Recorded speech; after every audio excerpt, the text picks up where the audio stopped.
Hi, Estefania, and we're back again with Manabozho, the next adventure. If you remember from last time, Manabozho and his dad had a fight. Or you might call it instead, a contest of strengths. And the dad told him, he just called a halt to it, and he told him to go forth and do good with his strength. And there might be a reward for him at the end. So Manabozho left, and he spent some time healing from his wounds or his soreness, because they had quite a tussle. But anyhow, Manabozho is on his way now, and our story is why the diver duck has so few tail feathers.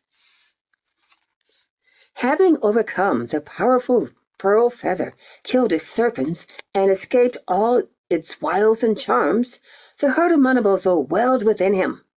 An unconquerable desire for further adventures seized upon him. He had won in a great fight on land, so he determined his next success should come to him from the water. He tried his luck as a fisherman, and with such success that he captured an enormous fish, a fish so rich in fat that with the oil, Manabozho was able to form a small lake. Wishing to be generous, and at the same time having a cunning plan of his own, he invited all the birds and beasts of his acquaintance to come and feast upon the oil, telling them that the order in which they partook of the banquet would decide how fat each would be for all time to come. As fast as they arrived, he told them to plunge in and help themselves. The first to make his appearance was the bear, who took a long and steady draught. Then came the deer, the opossum, and such others of the family as are noted for their comfortable covering.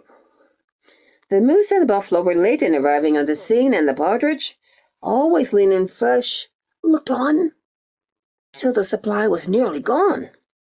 There was not a drop left by the time the hare and the marten appeared on the shore of the lake, and they are, in consequence, the slenderest of all creatures. When this ceremony was over, Manabozho suggested to his friends, the assembled birds and animals, that the occasion was proper for a little merrymaking, and taking up his drum, he cried out, "New songs from the south! Come, brothers, dance!" They all fell in and commenced their rounds. Whenever Manabozho, as he stood in the circle, saw a fat fowl which he fancied pass him, at the same time he abruptly wrung its neck and slipped it under his belt, and at the same time beating his drum and singing at the top of his lungs to drown out the noise, and crying out in a tone of admiration, "That's the way, my brothers! That's the way!" At last, a small duck of the diver family, thinking there was something wrong, opened one eye and saw what Manabozho was doing, giving a spring and crying, "Ha ha ha! Manabozho is killing us!" He made a dash for the water. Manabozho was so angry that the creature should have played the spy that he gave chase. And just as Diver Duck was getting into the water, he gave him a kick, which is the reason that the diver's tail feathers are few. His back flattened and his legs straightened out, so that when he is seen walking on land, he makes a bit of a sorry-looking figure. The other birds, having no ambition to be thrust into Manabozho's belt, flew off, and the animal scampered into the woods. And he lost. The next time he had another adventure. This time, Manabozho is changed into a wolf.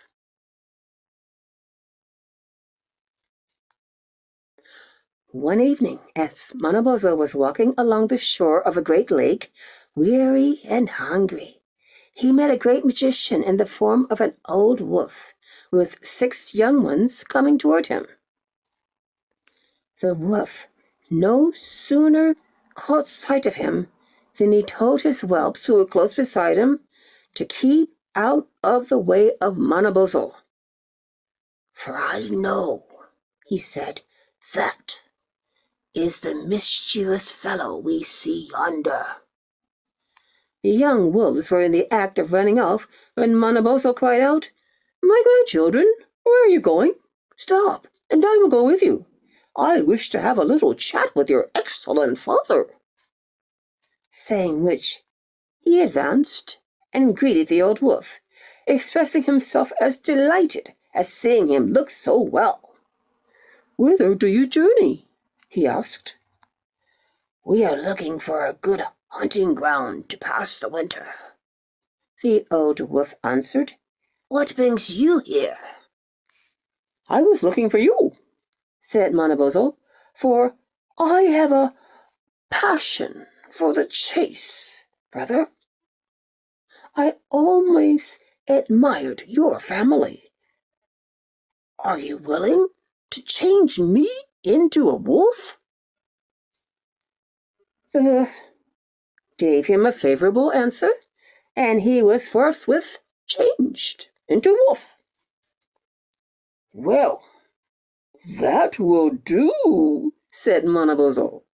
"But," he said, looking at his tail, could you oblige me by making my tail a little longer and more bushy? Just a little more bushy?" "Certainly," said the old wolf, and he straightway gave Manabozho such a length and spread of tail that it was continually getting between his legs, and it was so heavy that it was as much as he could do to carry it. But, having asked for it, he was ashamed to say a word, and they all started off in company, dashing up the ravine. After getting into the woods for some distance, they ran across tracks of moose. The young ones scampered off in pursuit, the old ones and Manabozho following at their leisure. "Well," said the old wolf, by way of starting the conversation, "who do you think is the fastest of the boys? Can you tell by the jumps they make?" "Why," he replied, "the one that takes such long jumps, he is surely the fastest." "You are mistaken," said the old wolf. "He makes a good start, but he will be the first to tire out. This one, who appears to be behind, will be the one to kill the game." By the time they had come to the spot where the boys had started in chase, one had dropped what seemed to be a small medicine sack, which he carried for the use of the hunting party. "Take that, Manabozho," said the old wolf. "Why, what will I do with a dirty dog skin?" The old wolf took it up. It was a beautiful robe. "Oh, I will carry it now," cried Manabozho. "Oh, no," said the wolf, who had used his magical powers. "It is a robe of pearls. Come along." And away he sped at a great rate of speed. "Not so fast," called Manabozho after him, and then he added to himself as he panted after, "Oh, this tail!" Coming to a place where the moose had lain down, they saw that the young wolves had made a fresh start after their prey. "Why," said the old wolf, "this moose is thin. I know by the tracks. I can always tell whether they are fat or not." A little farther on, One of the young wolves, in dashing at the moose, had broken a tooth on a tree. "Manabozho," said the old wolf, "one of your grandchildren has shot at the game. Take his arrow. There it is." "No," replied Manabozho. "What will I do with a dirty dog's tooth?" The old wolf took it up, and behold, it was a beautiful silver arrow. When they at last overtook them, they found that the youngster had killed a very fat moose. Manabozho was very hungry, but the old wolf just then again exerted his magical powers, and Manabozho saw nothing but the bones picked quite clean. He thought to himself, "Just as I expected, dirty, greedy fellows. If it had not been for this log at my back, I should have been able to have a mouthful." And he cursed the bushy tail which he carried to the bottom of his heart. The old wolf finally called out to one of the young ones, "Give some meat to your grandfather." One of them obeyed, and coming near to Manabozho, he presented him the end of his own bushy tail, which was now nicely seasoned with burrs gathered in the course of the hunt. Manabozho jumped up and called out, "You dog! Do you think I am going to eat you?" And he walked off in anger. "Come back, brother," cried the wolf. "You are losing your eyes. You do the child injustice. Look there." And behold, a heap of fresh meat was lying on the spot, all prepared.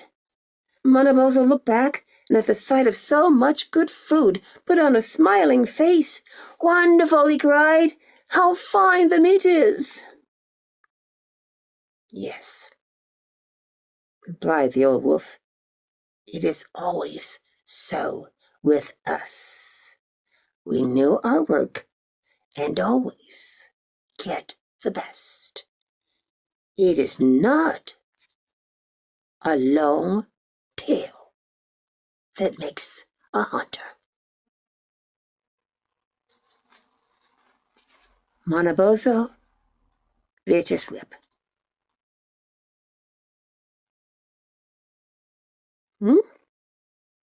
Looks like it was school lesson time for Manabozho. He got schooled that day. And that's the end of story time for now. When we come back again, we're going to talk about why the woodpecker has red head feathers. But not now. Another day we'll be back and we'll talk about that. We'll see what Manabozho had to do with that. He's always so mischievous, so clever, so quick. How does he handle this one? That's it for now. And if you want to be one of the first to find out when this next part is ready, Manabozho's third adventure, be sure to subscribe and hit the notification button, and then YouTube will let you know when the next story is ready for you. And that's it for now. Come back again for more stories, tongue twisters, quizzes, games, and positive affirmations to keep us healthy and feeling a whole lot better. That's it for now. See you again soon. Bye.